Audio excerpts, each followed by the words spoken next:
Yes વિદ્યાર્થી મિત્રો, કેમ છો? મજામાં? ધોરણ 10 સમાજ વિદ્યા પ્રકરણ 13 ઉત્પાદન ઉદ્યોગો.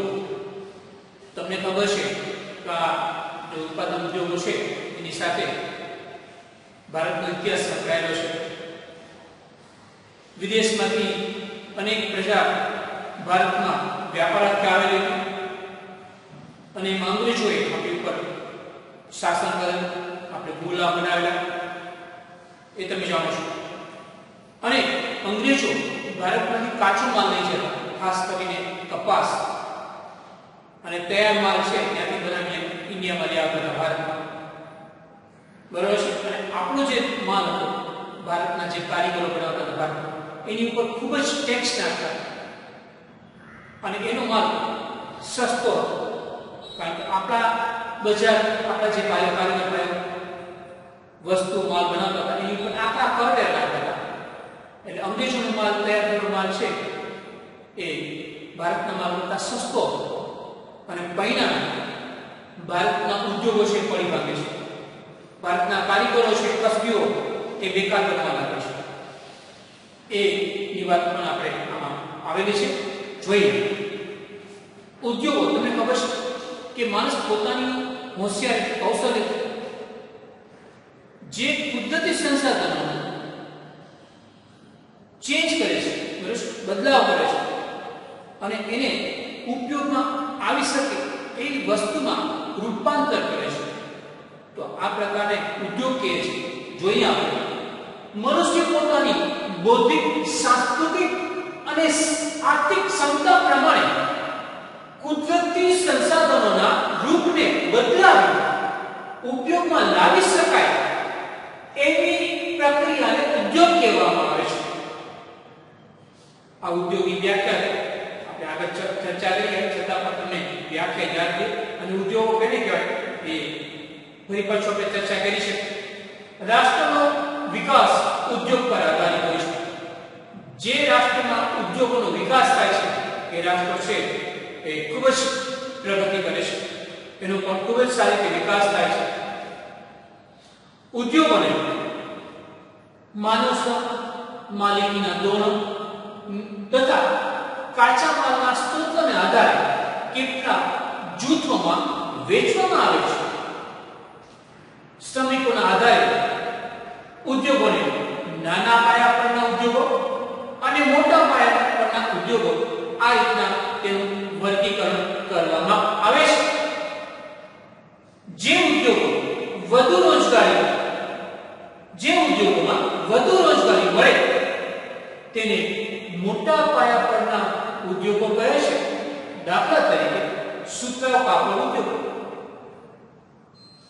તો નાના પાયા પરના ઉદ્યોગો કેને કહેવાય?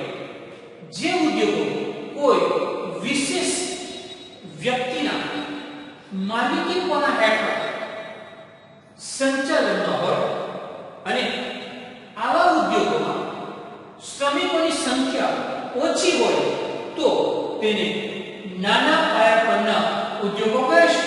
દાખલા તરીકે ખાંડસારી ઉદ્યોગ, જેમાં શ્રમિકોની સંખ્યા ઓછી હોય છે, તો આને નાના પાયા પરના ઉદ્યોગો કહેવામાં આવે છે. આ ઉપરાંત ઉદ્યોગોને ખાનગી, જાહેર, સંયુક્ત તથા સહકારી જૂથોમાં પણ વર્ગીકૃત કરી શકાય છે. તેમજ કાચા માલ સ્ત્રોતના આધારે પણ ઉદ્યોગોને કૃષિ આધારિત ઉદ્યોગ અને ખનિજ આધારિત ઉદ્યોગોના જૂથમાં વેચી શકાય છે. કૃષિ આધારિત ઉદ્યોગો સુતરાઉ કાપડ, શણ, રેશમી કાપડ, ખાંડ, કાગળ વગેરે કૃષિ આધારિત પ્રવૃત્તિ પ્રાપ્ત થતા કાચા માલ પર આધારિત ઉદ્યોગો છે. જેમાં કાચો માલ મળે તો જ ઉદ્યોગ ચાલશે. અને બધા જ ઉદ્યોગો કાચા માલ પર વધારે પડતા આધારિત હોય છે. સુતરાઉ કાપડ ભારતની અર્થવ્યવસ્થામાં વસ્ત્ર ઉદ્યોગનું પ્રમુખ સ્થાન છે. વસ્ત્ર ઉદ્યોગનું પ્રમુખ સ્થાન છે, મેન છે. આ ઉદ્યોગ લગભગ 3.5 કરોડ લોકોને રોજગાર આપે છે.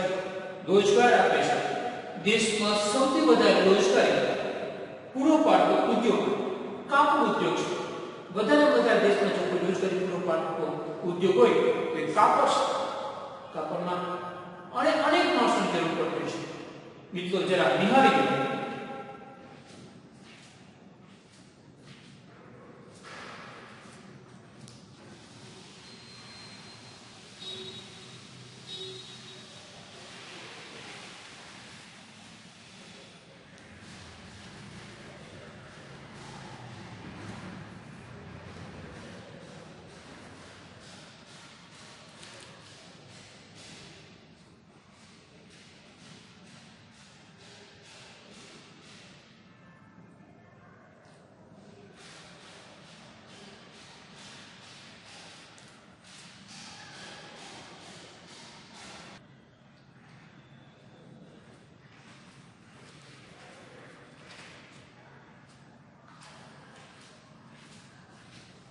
મિત્રો આપણે કન્ટિન્યુ કરીએ છીએ સુતરાઉ કાપડ. ચીન પછી સુતરાઉ કાપડની નિકાસમાં ભારત દ્વિતીય સ્થાન ધરાવે છે. ચીન પછી ભારત દ્વિતીય સ્થાન છે સુતરાઉ કાપડની નિકાસ. ઉત્પાદન અને રોજગારીની દ્રષ્ટિએ ઉદ્યોગો દેશનો મુખ્ય ઉદ્યોગ છે. કાપડ ઉદ્યોગ છે એ દેશના મુખ્ય ઉદ્યોગમાં એનો સમાવેશ થાય છે, કારણ કે અસંખ્ય માણસોને રોજગારી પૂરી પાડે છે. આપણો એ મુખ્ય ઉદ્યોગ છે કાપડ ઉદ્યોગ. મુંબઈમાં સૌપ્રથમ કાપડની મિલ સ્થપાઈ. સૌપ્રથમ મુંબઈમાં કાપડની મિલ સ્થપાઈ છે અને ત્યારબાદ ગુજરાતમાં અમદાવાદમાં શાહપુર મિલ તથા કેલિકો મિલ સ્થપાઈ. અને આ મિલ છે એ ખૂબ જ સારી રીતે ચાલે છે, કારણ કે મજૂરો, સસ્તો કપાસ, નિકાસના પૂરતા સાધનોને કારણે સુતરાઉ કાપડનો ખૂબ જ વિકાસ થયો છે. સસ્તો કપાસ, શ્રમિકોની ઉપલબ્ધિ, શ્રમિકો પણ આસાનીથી મળી જાય છે. પરિવહન સુવિધા, નિકાસ માટેના બંદરો તથા બજાર ક્ષેત્રની અનુકૂળતાના કારણે અહીં સુતરાઉ કાપડની મિલો સ્થપાઈ. આજે તો સુતરાઉ કાપડની મિલો દેશના લગભગ 100 જેટલા નગરોમાં આવેલી છે. વર્તમાન સમયમાં મુંબઈ, અમદાવાદ, ભિવંડી, સોલાપુર, કોલ્હાપુર, નાગપુર, ઇન્દોર અને ઉજ્જૈન સુતરાઉ કાપડના ઉદ્યોગના મુખ્ય કેન્દ્રો માનવામાં આવે છે. મહારાષ્ટ્રના મુંબઈમાં વધુ સુતરાઉ કાપડની મિલો છે, જેથી તેને સુતરાઉ કાપડનું વિશ્વ મહાનગર કહેવામાં આવે છે. કારણ કે વધારે મિલો છે સુતરાઉ કાપડની, એટલે એને વિશ્વ મહાનગર તરીકે ઓળખવામાં આવે છે. આ ઉપરાંત પુણે, કોલ્હાપુર, ઔરંગાબાદ, જળગાંવ જેવા શહેરોમાં પણ આ ઉદ્યોગો સ્થપાયા છે, એટલે કે કાપડ ઉદ્યોગો સ્થપાયા છે સુતરાઉ કાપડના. ગુજરાતમાં અમદાવાદને પૂર્વનું માન્ચેસ્ટર તથા ડેનિમ સિટી ઓફ ઇન્ડિયા પણ કહે છે, કારણ કે ત્યાં પણ સુતરાઉ કાપડની મિલો આવેલી છે. શણના કાપડનો ઉદ્યોગ. શણ તમે જોયું હશે, બરાબર છે. શણ એ બીજા ક્રમે આવતો ભારતનો મુખ્ય ઉદ્યોગ છે. શણ અને શણથી બનેલી ચીજ વસ્તુઓના ઉત્પાદનમાં ભારતનું સ્થાન પ્રથમ છે. શણની નિકાસમાં બાંગ્લાદેશ પછી વિશ્વમાં બીજો ક્રમ ભારતનો છે. વિશ્વમાં બીજો ક્રમ ભારતનો છે. ધ્યાન રાખજો, એમસીક્યુમાં પૂછાય તો. શણના કુલ ઉત્પાદનમાં બંગાળ લગભગ 80%, બંગાળ લગભગ 80%, આંધ્રપ્રદેશ લગભગ 10% અને બાકી શણ બિહાર, ઉત્તર પ્રદેશ, મધ્યપ્રદેશ, ઓરિસ્સા, અસમ, ત્રિપુરા વગેરેમાં થાય છે. શણને સંશોધિત કરવા પુષ્કળ પાણીની જરૂર પડે છે. તેને સાફ કરવા, સર્કિટના વ્યવસ્થિત કરવા માટે પુષ્કળ પાણીની જરૂર પડે છે.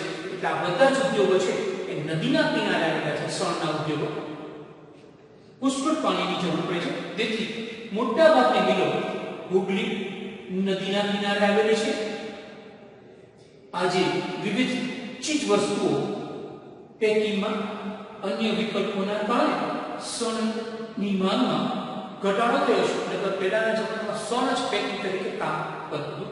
અત્યારે એની જગ્યાએ પર બીજી અન્ય ચીજ વસ્તુ આવી ગઈ છે, એટલે શણ છે એની માંગમાં ખૂબ જ ઘટાડો થયો છે.